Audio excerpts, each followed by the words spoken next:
आगे आने वाली नस्लों को मेरा मशवरा है कि ना आए, हालात बहुत खराब हैं, जंगा ही जंगा, जंगा ही जंगा।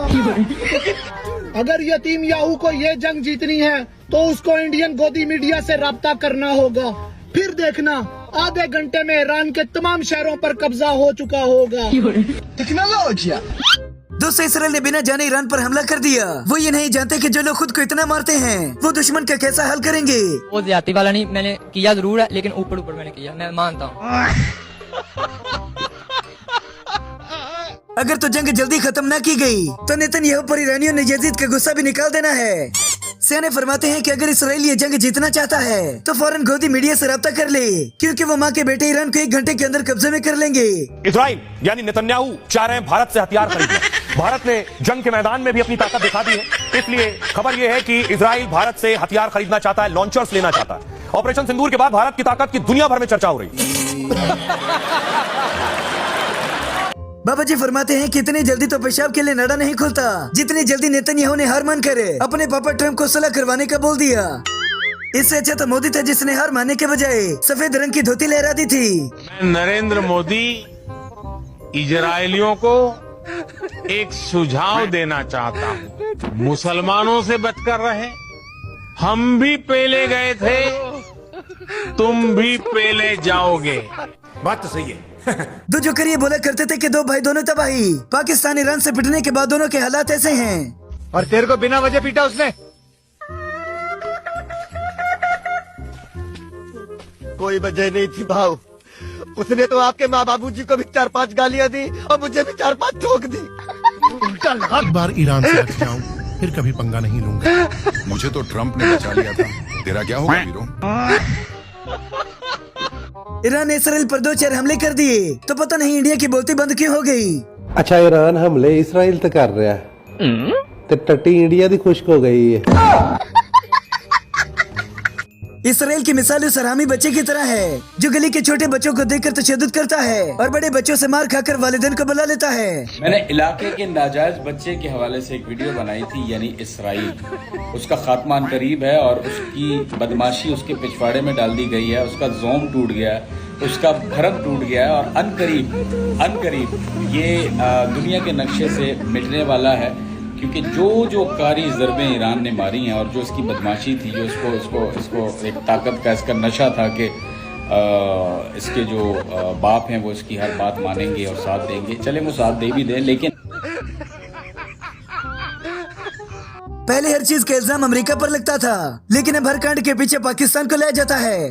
कुछ नहीं होंदा सी ना ते कहंदे सी जो करा रहा है अमेरिका करा रहा है, लेकिन जिद्दन दी ईरान ने इसराइल नूं वाह पाई है ना, उदन दा सब यही कह रहे ने जो करा रहा है पाकिस्तान ही करा रहा है। गोदी मीडिया वो वाहिद मर्द मुजाहिद है जो इसराइल को ये जंग जितवा सकता है। अगर यतीम याहू को ये जंग जीतनी है तो उसको इंडियन गोदी मीडिया से राब्ता करना होगा, फिर देखना आधे घंटे में ईरान के तमाम शहरों पर कब्जा हो चुका होगा। टेक्नोलॉजी।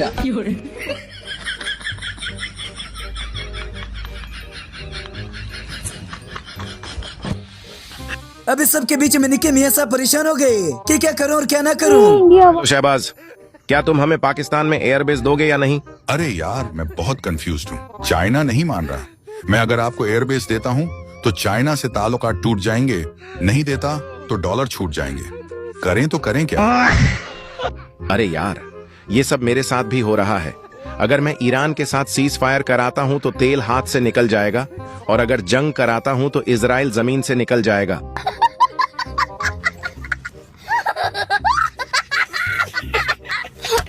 ट्रम्प चाचा ने ये जंग रुकवानी थी, लेकिन अब खुद अमेरिका पर हमले करने लग गया। इसराइल की कार्रवाई का साथ देने के बजाय ईरान ने इसराइल पर ही हमला करना शुरू कर दिया। दोस्तों, देखा जाए तो पाक भारत की जंग ही बेहतर थी, जिसमें कम से कम मीम्स तो बनती थी। कि जंग हुई ना, कोई मेमा बनिया ना, कोई हासी ना, कोई मजाक, सीधे ही फैर हो रहे ने, मिसाइल जा रहे ने। जंग होंदी है भला? जंग होंदी जी पाकिस्तानियों ने की है, पहले हसा के मारे, बाद चो रुआ के मारे। ईरान वाले ना इन्होंने कोई धमकी लाई, ना इन्होंने कोई मेमा बनाई, ना कोई इन्होंने गाने कटे, बस इन्होंने कड्डे ते पैर कड्डे सीधी उसे बाबा जी पहुंचे ने इसराइल। पाकिस्तानी अवाम अलग परेशानी के अंदर है कि इस जंग के बाद क्या नुकसान होगा, क्या फायदा होगा। ये आलमी जंग लगो ही लगो। ईरान कुछ भी नहीं करता पाया, तेन पता है पिछली गेम दा पाकिस्तान पारा पाया।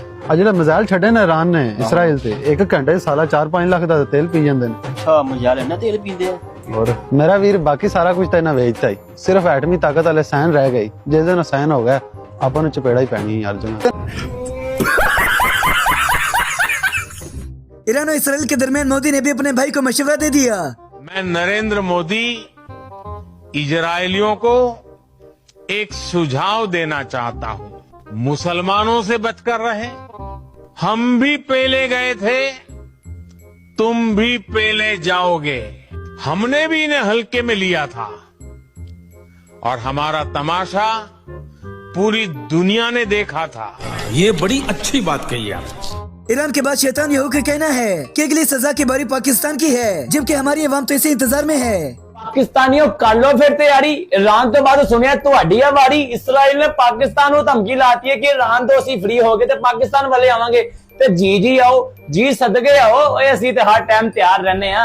बस ਤੁਹਾਨੂੰ ਇੱਕ ਗੱਲ ਅਸੀਂ ਕਹਿਣੀ ਆ ਕਿ ਸਾਡੇ ਬਾਰੇ ਸੋਚਣ ਤੋਂ ਪਹਿਲਾਂ ਨਾ ਸਾਡੇ ਗਵਾਂਢੀਆਂ ਦੇ ਕੋਲੋਂ ਸਾਡੇ ਬਾਰੇ ਜ਼ਰੂਰ ਪੁੱਛ ਲੈਣਾ। ओ भाई मारो मुझे, मारो मारो मुझे, मारो मारो। नहीं ये मजाक हो रहा है, एक सेकंड यार मजाक हो। ईरान और इसराइल की खुशीदगी पर गोदी मीडिया एक बार फिर से गर्म जोश नजर आया। पूरी खबर इजराइल के लिए ये कि इजराइल ने अपने F-35 फाइटर भेजे थे। F-35 जो अमेरिका से लिए F-35 बहुत ताकतवर फाइटर जेट्स हैं, वो लड़ाकू विमान भेजे थे। ऐसे 200 लड़ाकू विमान गए और ईरान पर हमला किया था, लेकिन ईरान का दावा है उसने कुछ। इंडिया इसराइल को इस हद तक सपोर्ट करता है कि उनकी फौजी औरतों के बलात्कार करने शुरू कर दिए की मदद कर सके। इन फौजी जो कमांडो उन्होंने इसराइल ने भेजे, इसमें मेल और फीमेल भी शामिल थी। एक फीमेल जो कि भारतीय जर्नैल के साथ एक्सरसाइज कर रही थी, उसके साथ भारतीय फौजियों ने मिलकर गैंग रेप कर दिया।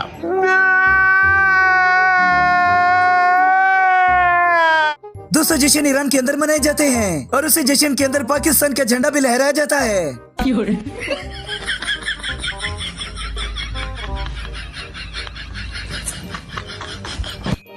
समझ रहे हो? समझ रहे हो? समझ रहे हो ना? ईरान पर अमेरिका के हमले के बाद गोदी मीडिया के एक और टॉपिक मिल गया। अब पूरी दुनिया में एक्सपोज हो रहे हैं। अब से कुछ देर के बाद अमेरिका के राष्ट्रपति डोनाल्ड ट्रंप एक जिहादी मुल्क के जिहादी फौजी जनरल को खाना खिलाने वाले हैं। पाकिस्तान के जिहादी जनरल आसिम मुनीर के साथ डोनाल्ड ट्रंप का लंच है।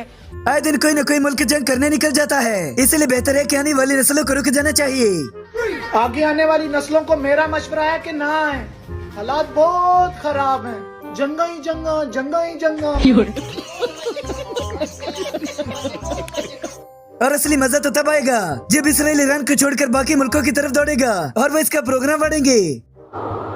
इसराइल की कार्रवाई का साथ देने के बजाय ईरान ने इसराइल पर ही हमला करना शुरू कर दिया।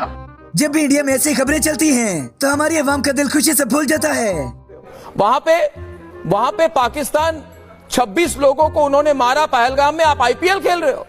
वाह क्या एक्टिंग कर रहे हैं। आप मेरे से सवाल पूछ रहे हैं, ये आप मेरे से सवाल पूछ रहे हैं या आप मुझे कह रहे हैं कि मान लो भाषण दिए जा रहे हैं आप।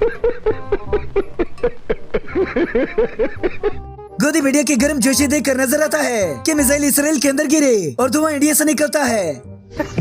इसराइल को बाप बनाए वही लोग घूम रहे हैं जो बचपन में 2 टॉफी की लालच में पड़ोस वाले अंकिल को पापा बोला करते थे। बॉलीवुड में सबसे बेहतरीन अदाकारी के लिए इस बंदे को अवार्ड मिलना चाहिए। क्या कह रहा है? हमले से बचना है तो समझौता करना होगा। सऊदी अरब खड़ा है ईरान की तरफ, वो कह रहा है अपने भाई जैसे देश पर हम हमले की निंदा करते हैं। ईरान ने इसराइल का प्रोग्राम बढ़ने के बाद खुद को बाइज्जत भरी कर दिया। कितना भोला बच्चा है ये। मजा आ रहा है। मेरा जूस कहाँ गया?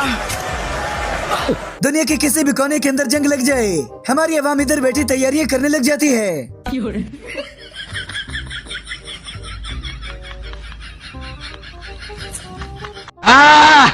वाह